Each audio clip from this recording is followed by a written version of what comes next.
Hello beautiful people, welcome back to Wiswest Kitchen. This is one of the simplest and easiest chicken curry you can easily make at home with great results. Okay, and what I love about this recipe is that you can easily find all the ingredients at home, what we normally use for chicken stew. The only difference is this is done differently. So over here I've just poured in our chopped onions and I'm going to fry until it caramelizes. Please do not skip this stage as we want the onions to release its sweetness. Once that is done, I'm going to go in with the freshly minced ginger and garlic and stir it for only about 2 minutes because we do not want the garlic to burn. I just love to try other recipes, because you never know what you are missing.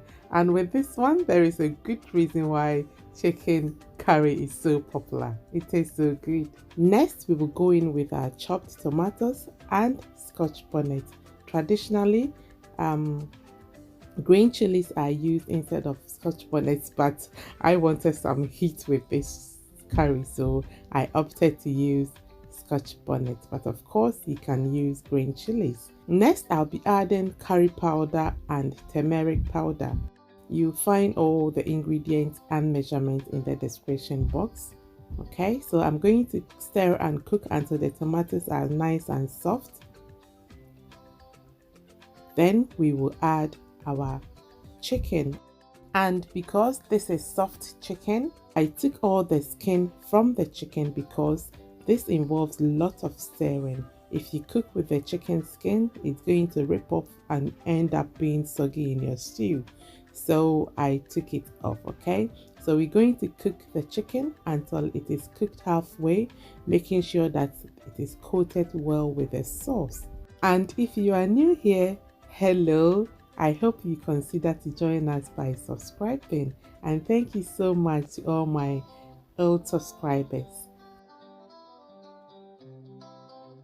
Next, we will add our chili powder together with the chicken seasoning and some salt to taste.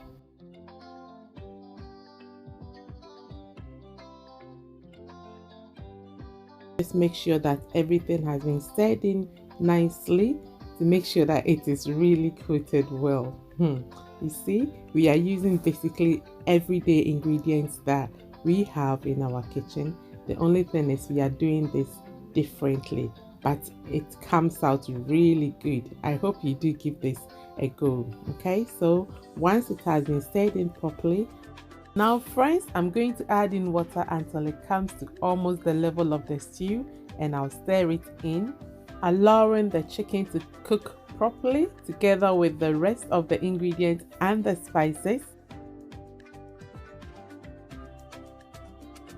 I am going to cover it to simmer for about 20 minutes, and when we come back, it would have cooked to a complete deliciousness.